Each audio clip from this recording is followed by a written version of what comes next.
So our neighbors are our only customer for buying eggs. Yes. After the thousands of dollars we spent on setting up our chicken coop stuff. But that's okay. We love them. They're the sweetest couple ever. And today they're going to be buying 4 dozen eggs from us. And if anything, it has solidified our interest in getting more chickens in 2022 and doing a large chicken tractor to actually start selling eggs because we got the land for it. So we're going to be washing some poop off eggs. Yep.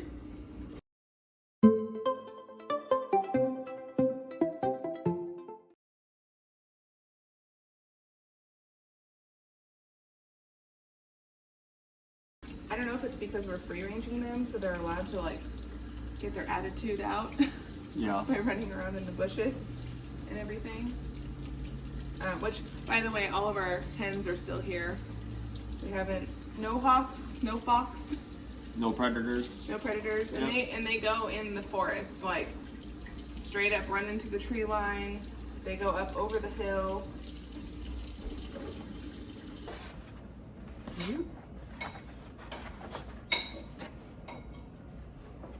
Pretty pebbles.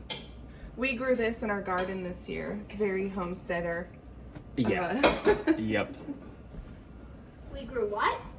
So we just got back from our neighbors. Boop. Turns out we actually have 2 customers. She buys 1 dozen for her son. So that's cool. So we take our money that we get from the egg selling business. Words escape me right now. And we save it in a little jar so that way when we go buy more chicken food, we pull it from the jar. We have our compost Here we go. that the one thing I built over here. And we just kind of dump it in here, which there's nothing because we just had a massive storm blow through. And I mean, like, I should have done a better job. There's opening gaps and stuff down there. But you know, at least it's up. At least it's up. Yep. And we dump that in there in the food scraps, and the chickens come out and they pick at the food scraps. So, but as you can see, all of it got blown out. Here's our blueberry plot. I don't know what you'd call it. We planted it a while ago, just this year. And this is our little leftover fencing material Andrew put up to keep the chickens out. And it's been very successful at doing that. I need to go through here and pull up all these little weeds or have the kids do that because they don't belong in there. And there's an onion in there you can see. But these are gonna all be Pink Lady blueberries. There's 12 bushes in here. And then over here we planted 2, there's one there and one there, blackberry bushes. So our plan is to have them trail up alongside here. They won't produce fruit for another like 2 years, I think. So our chickens are just over here doing their chicken thing.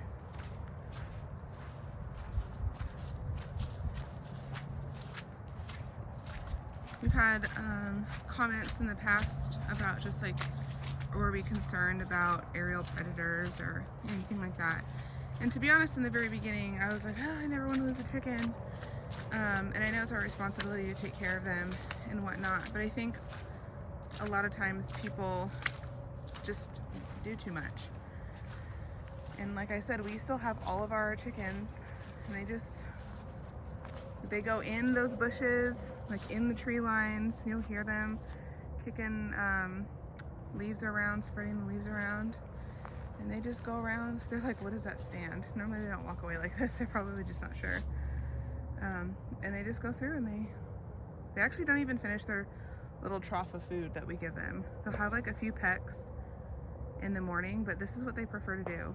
So they're pretty happy. Yeah. So Andrew and I are going to be talking today about our decision to home birth this next go around for this next child, and just kind of like talking a little bit more about what to expect, because we do want to do some sort of like series to maybe help answer any questions for any other couples out there who are considering that same route. That would be the dog. It's always something. Yeah, just, I don't know, we just want to talk about it, because I think also maybe there are other women out there who are really interested in it and they don't know how their, you know, their significant other is going to respond if they say, because I sure as heck did not know how this was going to go, because I'm definitely much more of a homeopathic person. Andrew's not against it by any means, but he's very like, show me the statistics and like, let's talk about this realistically. Like, he wants to see some hard numbers. Yeah. And then, because it's like my health, it's my safety. And, you know, I think like, well, we'll get into that a little bit later. So first things first. So I guess my history. So our first two kids were birthed in the hospital, Alexis and Dean, and everything was fine. My first labor was like, I think 15 hours, maybe something like that. And then our son was only like 5. Like, we barely made it to the hospital. I remember we got stuck in traffic in the rain. I was like, this is gonna be a car baby. It wasn't. And then after Dean was born, Dean was colic, and so he just cried and cried and cried and cried. And to give a little bit of like a glimpse into like our past, you know, I think like with anybody, I don't know, I feel like it's more common that most people have children, start having children before they are, you know, financially stable, as far as like, I don't know, just making all of the right decisions that you could be making. You know, we always had money and we always had jobs and whatnot, but after Dean, we were just like, oh, you know, we need to probably let the two that we have be the two that we have. And so I had something called an Esure device. It's like a little coil implant that is put inside of a woman's like fallopian tubes on either side. I had that put in, and then it was black boxed. And I had a lot of complications with it, a lot of health issues. I had made another video about the Esure reversal and whatnot in another video. I can link that below if you're interested. But anyways, had that in my body for about 5 years, and then I don't know, I think Andrew and I just like over and over a few times we kept touching base about like wanting to have more children. And then also just like we went and spoke with a surgeon who performed that procedure, because we had to pay out of pocket for it. It's not covered by insurance. And you know, we went into it thinking like, oh, it's gonna be, the main goal here is for me to get healthy again. Because like I said, I was struggling with a lot of stuff. And I was one of the very lucky few who came out, like, I didn't have nearly all the complications as a lot of other women had. And I came out of the surgery very fortunate, because we were able to conceive 6 months after my surgery. We had Zoe. Duke, go. It's our dog. And so we had Zoe, and my OB she recommended a cesarean with her, because there's not a lot of women who've had Esure reversals and then on top of that like conceived afterwards, because the surgery is very different than just like tying your tubes and then untying them or whatever. So she did the C-section, and I never had any complications with any of my pregnancies. Everything went fine. I did not like the healing process after having the the C-section, it was horrible for me. When I say horrible, it's just like, it wasn't the same comparing it to healing from vaginal delivery. It's not the same at all. So this time around, I did a lot of research because Andrew and I were just kind of like leaving it into God's hands. If we have more kids, then that'd be great. If we don't, then that's okay too. Our lives are full, but I was done in trying to do interventions that would affect my health and just like birth control and whatnot. So did some praying and lots of praying. I've got like the joke that I make is I've got a running tab with the good Lord above. He's probably like, yes, Brie. Anyway, and then we found out that we conceived again, and I was so elated and I cried and I'm so happy. Right now I'm 11 weeks pregnant. Everything seems completely normal, nauseous and tired. It's all the normal stuff. I'll make some other videos about like signs and symptoms, so that way anybody who wants to know more about that, then I can kind of share that, because mine are definitely different than what a lot of the other videos are out there, I would say. So,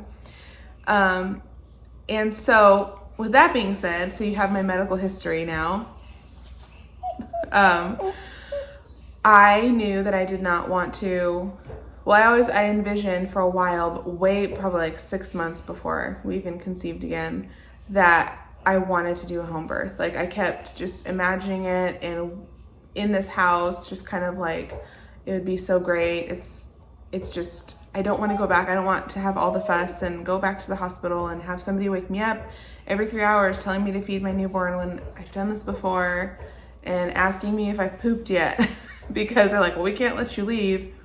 And it's like, you know, they're just down your throat about it. And I want everything to be as natural and as just normal as possible.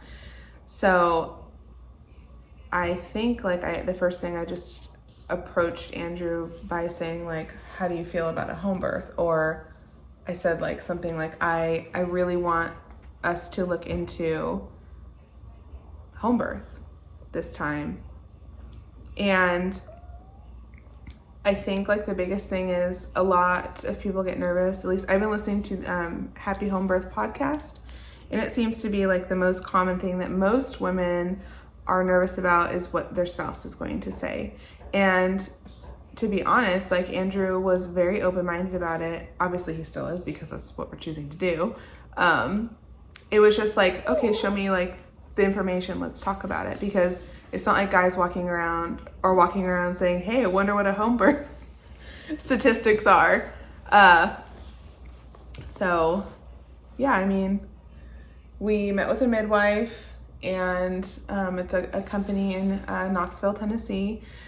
So there's a few of them there, and Andrew asked all of his questions, and we were pleasantly surprised because she wasn't, she was very calm, very funny, easy to talk to, but she did not have a people-pleasing personality. Like she definitely laid out the realness behind attempting VBACs and things like that. Yep. But she said so far, like with my story and like how things have gone, she doesn't consider me a high risk at all. It's okay, honey. You know, first and foremost, this is my wife's decision, and I want her to feel comfortable in, you know, whatever path she chooses. So, you know, I'm just here to support her through that. And then, like at this moment, we're still month 1 into it. We still have, I guess, our first consultation. Mm-hmm. We did get a chance to meet with the midwife last month, but that was just really a meet and greet. So, you know, we have our first official consultation with my wife's midwife. Try saying that 5 times fast. My wife's midwife. My wife's midwife. And then as we're, you know, going through the process and this experience, you know, some things that we say on this video might be a little bit different later on, but, you know, we plan on making this a series. So for those of you that are interested, you'll be pretty close, pretty close to us and watching our experiences. Yeah. All right, scenery change. This one needed a snack. So all this to say is expect us to be talking a bit more about our plans to have a home birth with our next child. And, if you have any questions, please leave them in the comments section below. Or if you have any advice, I'd love to hear from women who've done this before. Thank you so much for watching. Subscribe to our channel if you are interested in our family living lifestyle here on our little farm in Tennessee. And we'll be seeing you soon. Bye.